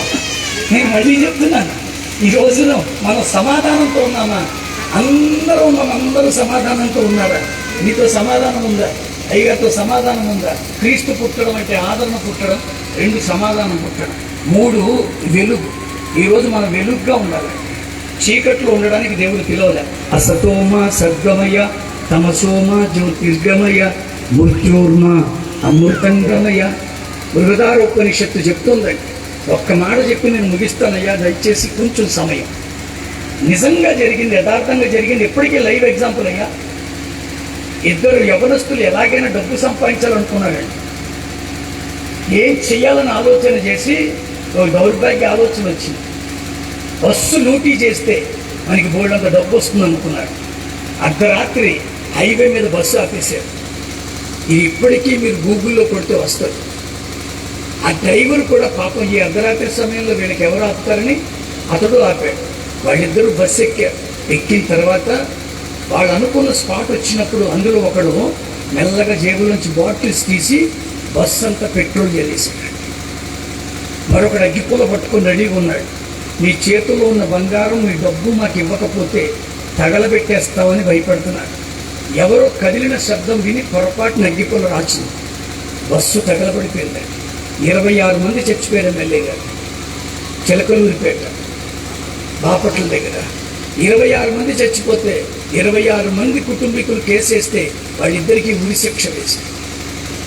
వెంటనే తీసుకొచ్చి రాజమండ్రి సెంట్రల్ జైల్లో పడేశారు. వారి ఉరి శిక్షకి దేవుడు ఆ రాష్ట్రపతి శంకర్ దయాళ్ శర్మ గారిని చాలా రిక్వెస్ట్ చేశారు, క్షమాభిక్ష పెట్టమని. ఆయన పెట్టల. 26 మంది మాటలే వింటున్నారని. పాపం వీళ్ళ తరఫున కూడా చాలా దళిత వర్గం అంతా వెళ్ళి ఎంత రిక్వెస్ట్ చేసినా ఒప్పుకోలేదు. ఆఖరికి వారికి ఉరి శిక్ష ఖరారు చేసేశారు. విచిత్రం ఏంటో తెలుసా అండి? థామస్ ఆచార్య గారు ఒక సేవకులు ఇలాంటి వాళ్ళ రికమెండేషన్ మీద జైల్లో పరిచయం చేయడానికి అవకాశం ఇస్తుంది ప్రభుత్వం. జైనులకు ఇస్తుంది, బౌద్ధులకు ఇస్తుంది, హిందువులకు ఇస్తుంది, ముస్లిమ్స్కి ఇస్తుంది. అలాగే ఈయన కూడా వెళ్ళి ఆ జైల్లో ఉన్నటువంటి ఆ దొంగలకి, ఆ యొక్క జీవితాలకి సువార్త చేస్తున్నారు. వీళ్ళిద్దరూ ప్రత్యేకమైన బ్యాలెన్స్లో ఉండి వింటున్నారు. ఒకరోజు జైలర్ గారిని అడిగారు, అయ్యా మాకు ఆ సత్యం వినాలని ఉంది, మేము ఎలాగా చచ్చిపోతాం, ఈ లోపల మేము వింటామండి. అంటే రాష్ట్రపతి గారికి చెప్పారు, అయ్యా వీళ్ళు ఏదో బైబిల్ వింటానంటున్నారు, వీళ్ళు తీసుకెళ్ళమంటారంటే భయంకరమైన బందోబస్తులో తీసుకెళ్ళమంటే ఒక్కొక్కరికి 2 సెంట్రీలు పెట్టి గొలుసులు బంధించి తీసుకెళ్ళి కూర్చోబెట్టడం మొదలెట్టారు. వాళ్ళు వినడం ప్రారంభించారు. పశ్చాత్తాపడుతున్నారు. 26 మందిని ఆఫ్టర్ ఆల్ భాషకి చంపేసేమనే బాధ వాళ్ళలో కలగడం మొదలెట్టారు. ఎప్పుడైతే పశ్చాత్తాపం వస్తుందో మాకు ఒక బైబిల్ ఇప్పిస్తారా అన్నారు. వాళ్ళు బైబిల్ చదువుకున్న వాళ్ళండి అంత. వాళ్ళిద్దరూ చదువుకున్న వాళ్ళే. వాళ్ళు బైబిల్ చదవడం మొదలుపెట్టారు. వాళ్ళకి ఇంక ఉరి శిక్ష దగ్గరకు వచ్చేసి శనివారం నాడు తెల్లవారుజామున 5 గంటలకు ఒక ఆయనకి, 5:30కి ఒక ఆయనకి ఉరి వెయ్యారు. జైలర్ వాళ్ళు ఆ ఇంటి వాళ్ళందరికీ కబురు పంపించారు, మీ వాడిని చంపేస్తున్నాం కనుక మీరు చివరిసారిగా వచ్చి చూసుకొచ్చారు. వాళ్ళిద్దరికీ చివరి కోరిక కోరుకోమన్నారు. మన భారతీయ ఉరి శిక్ష స్మృతిలో చివరి కోరిక ఏమంటారండి దాన్ని? లాస్ట్ కోరిక తీర్చాల్సిన బాధ్యత ఉంది. అది మన భారతదేశంలో ఉంది. వెంటనే వాళ్ళు కోరుకున్న కోరిక ఏంటో తెలుసా అండి? మా ఇద్దరికి బాప్టిజం ఇప్పించింది. బాప్టిజం అంటే పెద్ద ప్రమాదకరం. ఎందుకంటే మతమార్పిడి చేసేస్తున్నారు, జైల్లోని గోలు పెట్టేస్తారు. రాష్ట్రపతికి రాశారు, ఏమంటే బాప్టిజం అడుగుతున్నారు చివరి కోరికగా. ఏం చేస్తారు? బయటికి తీసుకురాలేదు. 2 రోజుల్లో ఉరి. అయితే ఒక పని చేయండి, ఎక్కడో ఒక గుంట తవ్వి ఆ గుంటలో నీళ్లు నింపి వాళ్ళకి బాప్టిజం ఇచ్చేయండి అన్నారు. మొత్తానికి వాళ్ళిద్దరికి బాప్టిజం ఇచ్చారు. లక్షవారం కాదు, శుక్రవారం. నేను మళ్ళీ అంటున్నాను, నేను అలాగే వారు బాప్టిజం పొందారు. శనివారం ఉదయం చచ్చిపోతారు. ఒకటి 5 గంటలకి, ఇంకొకటి 5:30కి. వాళ్ళకి ఉత్తరాలు రాసుకోమని కాగితాలు కూడా ఇచ్చారు. వాళ్ళు ఏం కోరారో తెలుసా అండి? ఉరికంబం ఎక్కినప్పుడు మా ముఖాలకి ముసుగేస్తారు. ఆ ముసుగేసినప్పుడు పాస్టర్ గారు వచ్చి చెయ్యేసి ప్రార్థన చేసి ఆయన దిగిన తర్వాత మా కాళ్ళు అయ్యాను. పాస్టర్ గారు కూడా అక్కడే ఉన్నారు. విచిత్రం ఏంటంటే ఇలాంటి లైట్లన్నీ బిగించేశారండి రాజమండ్రి సెంట్రల్ జైల్లో. ఎందుకని చీకట్లో చేయడం అది బాధ కనుక వెలుగ్గా ఉందండి. ఆ సమయంలో దాన్ని చేయబోతున్నారు. 1 గంట అయింది టైం, 1 గంటన్నర అయింది, 2 అయింది. అందరికీ ఉత్కంఠం పెరిగిపోతుంది. ఎందుకంటే అప్పటికి 22 సంవత్సరాల క్రితం రాజమండ్రిలో సెంట్రల్ జైల్లోకి ఊరేశారు. 22 సంవత్సరాల క్రితం. అప్పుడు మీడియా లేదు. ఇప్పుడు మీడియా అంతా వచ్చేసి రాజమండ్రి సెంట్రల్ జైల్లోకి ఎవరైనా వెళితే తెలుస్తుంది, లోపల పెద్ద చెట్టు ఉంటుంది. ఆ చట్టా మీద అందరూ వీళ్ళే ఎవరు వీడియోలు పెట్టుకొని ఈ యొక్క న్యూస్ రిపోర్టర్లే ఉన్నారు. ఉదయాన్నే శరీరాన్ని తీసుకెళ్తుంటే ఫోటోలు తీయడానికి, వాళ్ళ యొక్క అభిప్రాయాలు కనుక్కోవడానికి ఇలా. 2 అయింది, 2:30 అయింది, 3 అయింది. అందరికీ ఉత్కంఠం పెరిగిపోతుంది. 3:30, ఇంకొక గంటన్నరలో ఒకడు పోతాడు, 2 గంటల్లో ఇంకొకటి పోతాడు. మీకు విచిత్రం చెప్పనండి, 3:30 సమయానికి జైలుకి ఫ్యాక్స్ వచ్చింది, ఉరి శిక్ష పోస్ట్ పోన్ చేయండి. ఆశ్చర్యం ఏంటంటే పోస్ట్ పోన్ అయిపోయింది. లైట్లన్నీ ఆపేశారు, అందరినీ వెళ్ళిపోమన్నారు. ఇప్పుడు ఉరి వేయట్లేదు, మళ్ళీ వేసినప్పుడు ప్రకటిస్తామని చెప్పారు. ఆశ్చర్యం ఏంటంటే ఎలాగ ఆగిందో తెలుసా అండి, ఎలా పోస్ట్ పోన్ అయిందో తెలుసా? అప్పుడు నల్లజాతి నాయకుడైన నెల్సన్ మండేలా ఇండియా వచ్చారండి. అప్పుడు కొంతమంది దళిత నాయకులు వెళ్ళి, అయ్యా మా వాళ్ళు బుద్ధి పూర్వకంగా కాదు, పొరపాటున ఆశపడి దరిద్రపం చేశారు, క్షమాపేక్ష కోరుతున్నాం రాష్ట్రపతి గారిని, వారు అంగీకరించట్లేదు, మీరు పెద్దవారు కదా, మీరు చెప్పండి అంటే, అయ్యా భారతీయ శిక్షా స్మృతిలో నేను వేలు పెట్టకూడదు, అయితే ఒక రిక్వెస్ట్ చేస్తాను, నేను ఇండియాలో ఉన్నప్పుడు వాడిని ఉరేయకండి. ఎందుకంటే నేను ఇండియా వచ్చిన సందర్భం రాసినప్పుడల్లా కూడా వాళ్ళు ఉరేసిన సందర్భం కూడా రాస్తారు కనుక, నేను ఇండియా వదిలిపెట్టి వెళ్ళిపోయిన తర్వాత మీరు ఉరేసుకోండి అన్నారు. అప్పుడు దాని నిమిత్తం పోస్ట్పోన్ చేశారు. ఆశ్చర్యం ఏంటో చెప్పిన పెద్ద అయినా నెల్సన్ మండే గారు వెళ్ళిపోయారు. శంకర్ దయాళ్ శర్మ గారి యొక్క హయాం అయిపోయింది. అప్పుడు రాష్ట్రపతిగా కేఆర్ నారాయణన్ గారు నియమించబడ్డారు. అప్పుడు ఆయన దీనిని తీవ్రంగా తీసుకొని వారిద్దరు చేసిన ఆ తప్పును క్షమాపేక్ష పెడుతూ ఉరి శిక్షను రద్దు చేసి యావజ్జీవ కారాగార శిక్షగా మార్చారు. దేవునికి స్తోత్రం. ఒక ముస్లిం ఉన్నారండి ఆ జైలులో, ఇప్పటికీ ఉన్నారు. ఆయన అడుగుతున్నాడు, పాస్టర్ నీ ఏందయ్యా ఎలా జరిగింది? యేసు క్రీస్తులో ఉన్న వారికి ఏ శిక్షా విధి లేదు. ఈరోజు వాళ్ళిద్దరు ఇంకా సజీవంగా ఉన్నారు. లాయర్ గారికి అవకాశం ఉంటుంది లోపలికి వెళ్ళడానికి. అందులో ఒక ఆయన పేరు మల్లికార్జున్. మీరు వెళితే అడిగితే చెప్తారు, ఆయన ఇప్పటికీ టైలరింగ్ వృత్తి చేస్తున్నారు. అందులో నేను ఒక మాట చెప్తున్నాను, అసతోమా సద్గమయ తమసోమా జ్యోతిర్గమయ. చీకటిలో ఉన్న బ్రతుకులను వెలుగుమయంగా చేస్తారు. 4వది అన్నాడు, మహిమగా చేయబోతున్నారు. మహిమగా. ఈరోజు చూడండి, అంబేద్కర్ గారి విగ్రహాలు కనపడతాయి, జగ్జీవన్ రామ్ గారి విగ్రహాలు కనపడతాయి, సర్ ఆర్థర్ కాటన్ దొర గారి విగ్రహాలు కనపడతాయి. ఎంత మహిమ అండి, ఎంత మహిమ అండి. నేను మళ్ళీ అంటాను, ఈ ప్రాంతానికి వెళ్తే మెట్ల సత్యనారాయణ గారు ఆయన ఒక ఆయన ఉండేవారు, ఆయన విగ్రహం కనపడుతుంది ఇప్పటికి. ఈ రోజుకి గాంధీ గారి విగ్రహాలు, నెహ్రూ గారి విగ్రహాలు, రాజీవ్ గాంధీ, వైఎస్ రాజశేఖర రెడ్డి గారు, ఎన్టీ రామారావు గారు, వీళ్ళందరూ మహిమ. ఈరోజు మన బ్రతుకులు మహిమగా మార్చడానికి వచ్చారంటే మనం చచ్చిపోయిన ఒక విగ్రహంగా ఉండడం మహిమ కాదు, మహిమ వచ్చేంతగా మన జీవితాలు ఉండాలి. చివరిగా నేను ముగించేస్తున్నాను, ఆయనలో రక్షణ. ఆ రక్షణ మనకి ఇవ్వడానికి ఆయన పుట్టాడు. I would like to finish my matter with ఒక చిన్న కార్యం చేసి ముగిస్తా. ఈయనే క్రీస్తు అనుకోండి, రెండవ ఒక్క నిమిషం. నేను ఒక కుష్ఠోడు అనుకోండి. బైబిల్ ఒక కుష్ఠోడు ఉన్నాడు ఎమ్మెల్యే గారు. ఆ కుష్ఠ అయినా వ్యాధి వచ్చేసింది. ఆ రోజుల్లో నియమం ఏంటంటే రాళ్లతో కొట్టి చంపేయాలనే నియమం. కుష్ఠోడు కానీ పట్టణంలోకి వస్తే. కానీ ఇప్పుడు నియమ నిబంధనలు అన్నీ దాటుకొని వచ్చాడని, నేను కూడా అన్ని నియమ నిబంధనలు దాటుకొని క్రీస్తులో ఉన్నాను. ఈరోజు చాలామంది రాలేకపోతున్నారు. మన బంధువులు ఏమనుకుంటారో, చుట్టాలు ఏమనుకుంటారో. మరి నీ ఆత్మగతి ఏంటి? దాని గురించి వాళ్ళకి అవసరం లేదుగా, నీకే. ఆ కుష్ఠుడు వచ్చాడు. తీరా యేసుక్రీస్తు దూరంగా ఉండేసరికి యేసును ఒక మాట అడుగుతున్నాడు, ప్రభువా నీకు ఇష్టమైతే నన్ను శుద్ధునిగా చేయవా అన్నాడు. ఒక మాట చెప్పిన భాష గారు, పైకి నీకు ఇష్టమైతే అంటున్నాడు, కానీ మనసులో అనుకుంటున్నాడు నన్ను ముట్టుకోవా. ఈ వ్యాధి వచ్చిన తర్వాత నన్ను ఎవరు ముట్టుకోట్లా. మంచి ఇల్లు కట్టుకున్నాడు, భార్య 2 పిల్లలు. వ్యాధి వచ్చింది, ముదిరిపోయింది, అంగాలన్నీ కరిగిపోయినాయి, కంపు కొట్టేస్తున్నాడు. పిల్లలు అంటున్నారు, అమ్మ నాన్న ఒక్క చోట కుదురుగా కూర్చోట్లే, ఎక్కడ పడితే అక్కడ తిరిగేస్తున్నాడు, కంపు కొట్టేస్తుందమ్మా. భార్య వచ్చి అంటుంది, అయ్యా పిల్లలు చెప్పుకోగలుగుతున్నాను, నేను చెప్పలేకపోతున్నాను, నువ్వు కంపు కొట్టేస్తున్నావు, నీకు వెనకాల గదేస్తావు, అందులో ఉంది, ఇష్టమే అంటే ఎందులో ఉందంటే అర్థం ఏంటి, చచ్చేదాకా అందులోనే ఉంది.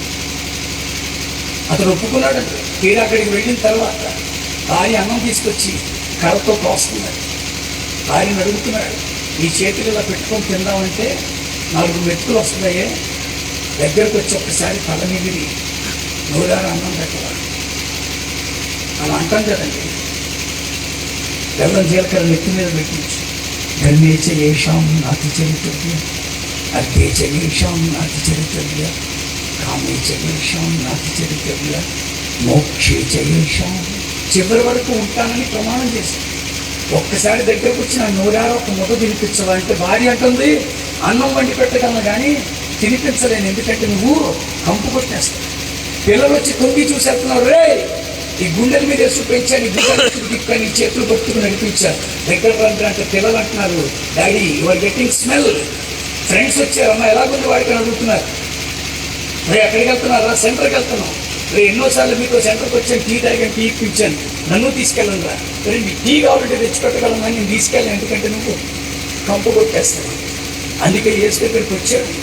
ఏసు ఏమంటాడా, అందుకు ఏసు ఏం చేశాడు అయ్య గారు, ఆయనకి ముందు వచ్చి పని చేశాడు అని అన్నాడు. ఆయన ఏం చేశాడు, అందుకు యేసు చెయ్యి చాపి, చెయ్యి చాపు. ఈ పాస్టర్ ఎలా చాపు, ఇలా పాస్టర్ చాపినట్టు కాదు, యేసు చాపినట్టు చెప్పు. ఎలాగా, యేసు ఎప్పుడు చాపినా ఒకలాగే ఆ చెయ్యేది, అది యేసు ఎప్పుడు చాపిన అది. ఇప్పుడు పుష్ట ఆనందం ఏంటో తెలుసా అన్నది గారు, వ్యాధి పోతున్నందుకు ఆనందం కాదు. గురుగారు నా కోసం చేతులు చాపినాడు ఒకడు ఉన్నాడు, దేవునికి స్తోత్రం చెప్పండి. ఇంతవరకు అందరూ నిన్ను చూసి చెయ్యి చాచి ఆలింగనం చేసుకోకపోవచ్చు, అందరూ నిన్ను తృణీకరించవచ్చు, అందరూ నిన్ను త్రోసేయచ్చు, కానీ ఈ రాత్రి ఒకడు పుట్టాడు, ఆయన నీ కోసం చేతులు చాచి పిలుస్తున్నాడు. ఎప్పుడైతే యేసు చేతులు చాచాడో కుష్ఠుడు మనకు మళ్ళీ పరుగులు తీయలేరుగా, కానీ చాచిన చేతులు యేసు అయితే 2 అంగల్లో వెళ్ళి కుష్ఠుడు యేసు కౌగిల్లో పడిపోయాడు. ఆమేన్. ఇప్పుడు ఈ కుష్ఠుడి భుజం, యేసు భుజం మీద తల ఉంది, యేసు యొక్క తల కుష్ఠుడి భుజం మీద. ఈ రసిగాడుతున్న కంపు కొడుతున్న ఈ చెవులు, చీముతో నిండిన చెవులు, నేను ప్రేమిస్తున్న దేవుడు అంటున్నాడు, ఆ చెవిలో చెప్తున్నాడు, నాకు ఇష్టమే శుద్ధలోకము. చెప్పండి, స్తోత్రం చేయాలి.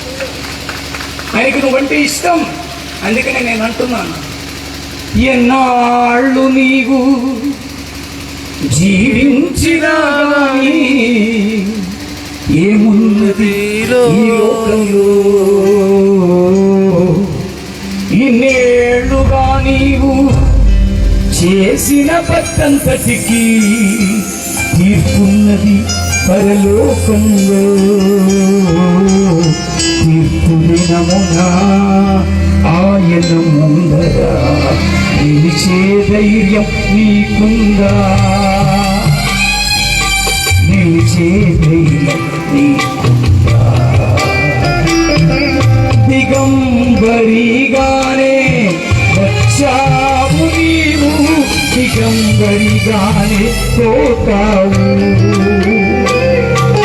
మన్నైన మనము మన్నైపోతాము ఏదో ఒక దినమున్నందున. నీ ఆస్తి అంతస్తు, నీ కులము, నీ మతము, నీ వెంటరా వెన్నడు. నీ ఆస్తి అంతస్తు, నీ కులం, నీ మతం, నీ వెంటరా వెన్నడు, నీ వెంటరా వెన్నడు. ఆత్మను చంపక ఈ దేహాన్ని చంపే మనుషులకు భయపడకయ్యా. ఆత్మతో పాటు ఈ దేహాన్ని చంపే దేవునికి భయపడవమ్మా. యేసు నమ్ముకున్న కొత్తలో అరవిచ్చి కొట్టేద్దాం అనుకున్నా, గోపలు వాయించేశారు. మా బంధువు ఒకరు నన్ను చంపేద్దాం అనుకున్నాడండి. చంపితే ఈ దేహాన్నే చంపగలరు, నా ఆత్మను ఎవరేం చేయలేదు. కానీ నా ఆత్మను దేహాన్ని కూడా నిత్య నరకానికి పంపే ఆ దేవుడికి భయపడతాను అడుగుతున్నా. ఆత్మను చంపగా ఈ దేహాన్ని చంపే మనుషులకు భయపడకయ్యా. ఆత్మతో పాటు దేహాన్ని చంపే దేవునికి భయపడవమ్మా. దేవుడిచ్చిన ఆత్మ దేవుని యొక్కకు చేరు, నీవంటూ ఏముంది? దేవుడిచ్చిన ఆత్మ దేవుని యొక్కకు చేరు, నీవంటూ ఏముంది? నీకంటూ మార్పు చెందరా, నీవు మార్పు చెందరా, నీ బతుకు మార్చుకోరా. అనుకూల సమయం ఇది మారు మనసునే పొందవా. మార్పు చెందరా, నీవు మార్పు చెందవా, నీ బతుకు మార్చుకోరా.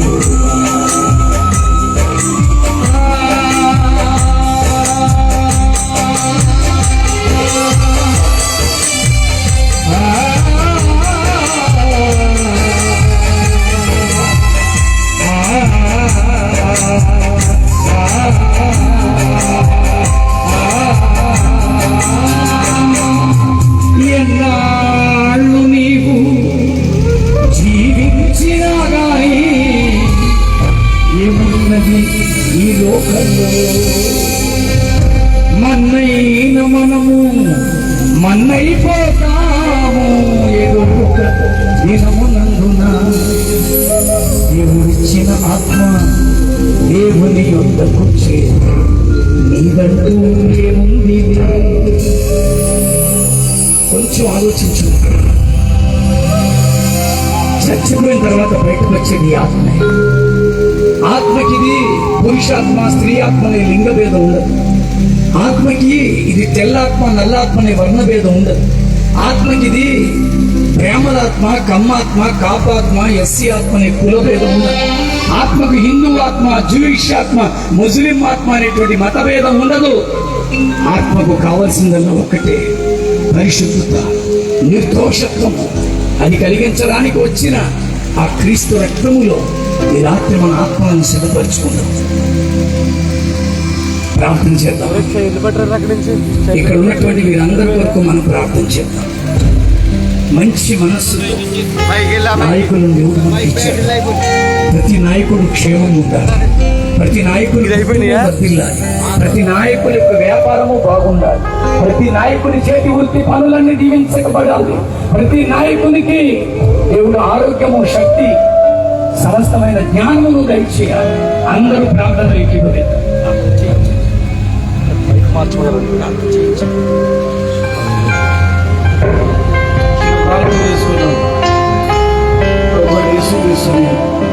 ఈరోజు మనం ఏమనుకుంటా ఉన్నాం? దేవుడు తన దాసుల వారికి యేసుక్రీస్తు గురించిపోయిన మర్మం మనకు బయలు చేయబడింది. ఇప్పుడు క్రీస్తు యేసులో ఉన్న వారికి ఏ శిక్షా విధి లేదని వాక్యం చెప్పింది. ఈ క్షణాన యేసు ప్రభువును మనం ఎందుకు అంగీకరించుకోవడం? ఏసై నమ్ముకుంటే మనశ్శాంతి, ఏసై నమ్ముకుంటే హృదయంలో గొప్ప ఆనందం.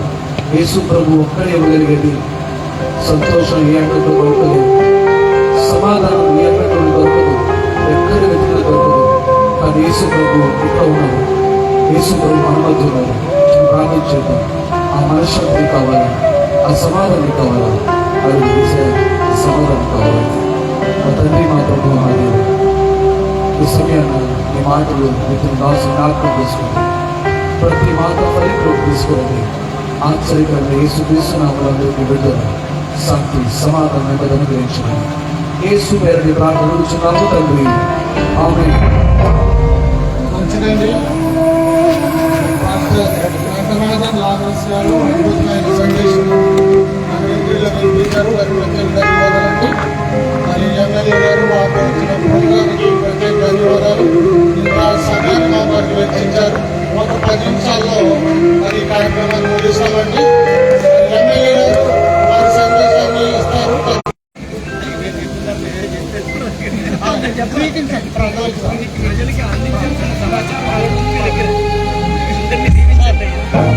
బాబు సౌండ్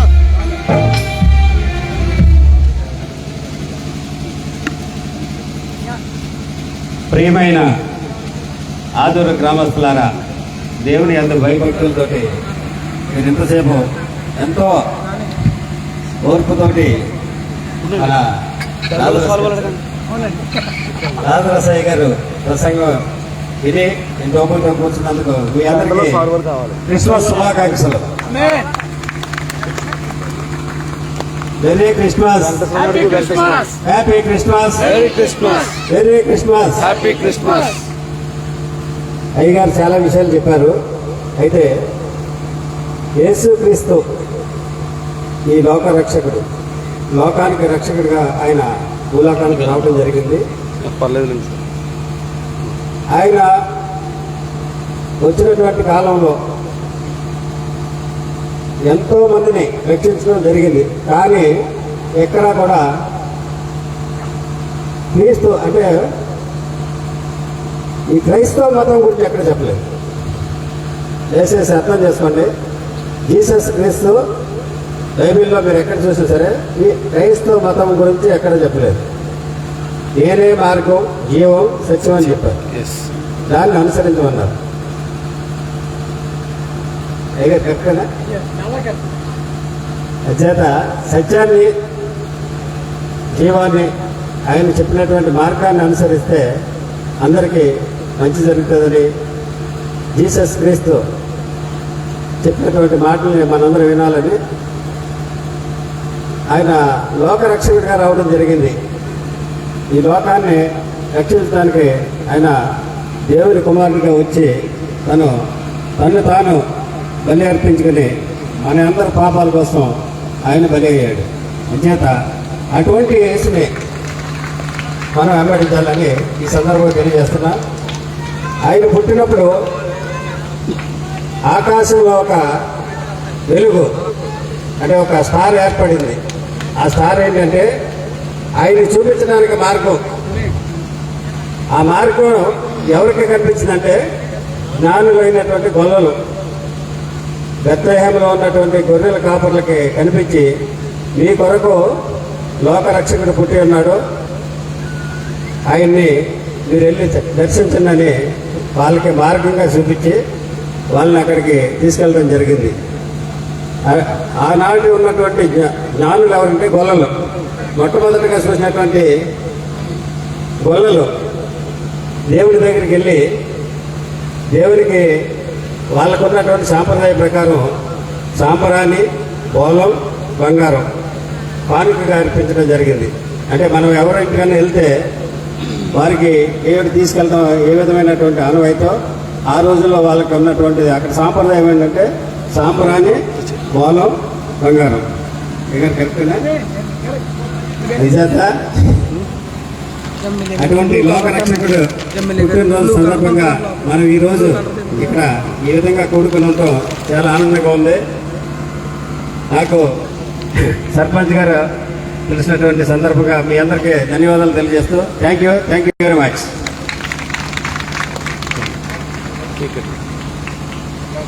ఈ సమయంలో ఎమ్మెల్యే గారు, స్థానిక సర్పంచ్ గారు, ఇతర ప్రముఖులు క్రిస్మస్ కేక్ని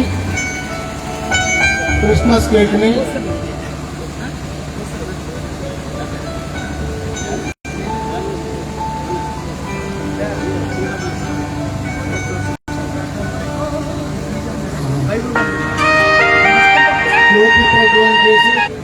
క్రిస్మస్ కేక్ కట్ చేస్తారండి. ఈ లోపల దండలు సాల్వాలు యవన బిడ్డలు ఇక్కడికి తీసుకురావాలని మనం చేస్తున్నాను.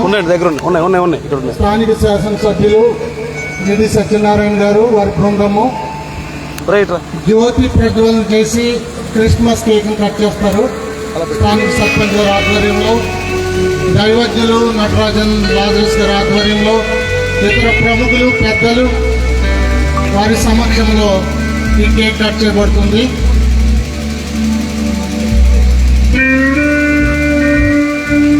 భూమి సత్యనారాయణ గారు దండలు,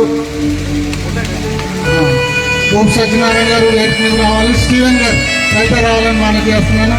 చాలా మంది పెద్దలు ఉన్నారండి, దయతో అందరినీ పిలవలేకపోయాం. చప్పట్లు కొట్టండి అందరూ. అమ్మ చప్పట్లు కొట్టండి అందరూ.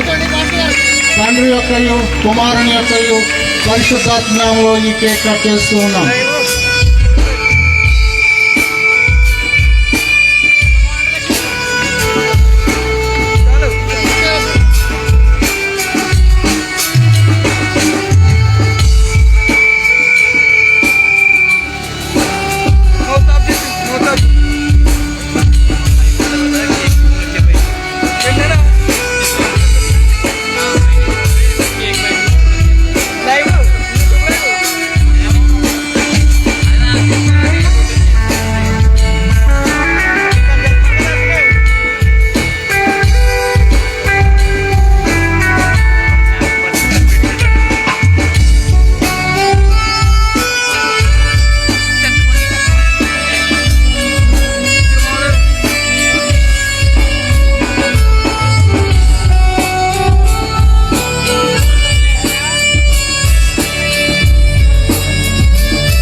ప్రత్యేక సమయంలో స్థానిక సర్పంచ్ గారు ఇతర నాయకులు ఎమ్మెల్యేలను సన్మానిస్తున్నారు.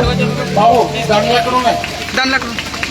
దుస్తాలు వాళ్ళతో సన్మానిస్తున్నారు. నిధి సత్యనారాయణ గారు స్థానిక శాసనసభ్యులు వారు మన మధ్యలో ఉండడం చాలా మనకి గర్వకారణము.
बोर्ड सर्किट वायरलेस सर्किट आ रहा है पंडू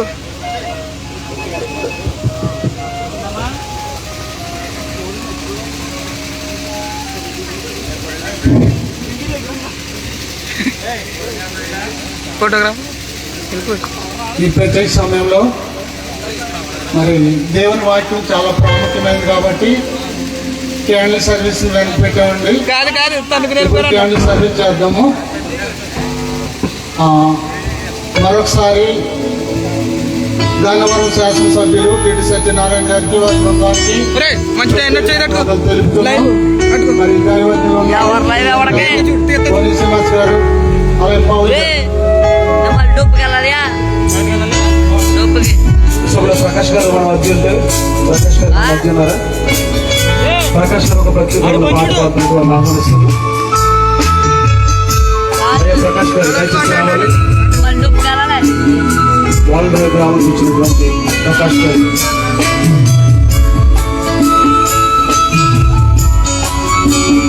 ప్రకాష్ మాస్టర్ గారి వేదిక మీదకి ఆహ్వానిస్తున్నారు. చిరంజీవి మాస్టర్ గారి వేదిక మీదకి ఆహ్వానిస్తున్నాం. శ్యామ గారిని ఈ వేదిక మీదకి ఆహ్వానిస్తున్నాం. సత్యనారాయణ గారిని కూడా వేదిక మీదకి ఆహ్వానిస్తున్నాం. దైవజనులు అన్ని సింధర్ కూడా మధ్యన్నారు. వారి వేదిక మీదకి ఆహ్వానిస్తున్నాం. ఈ సమయంలో కాలుతో సాగుతున్నాం. ప్రకాష్ గారు వచ్చి ఒక పాట పడాలని ఆహ్వానిస్తున్నాం.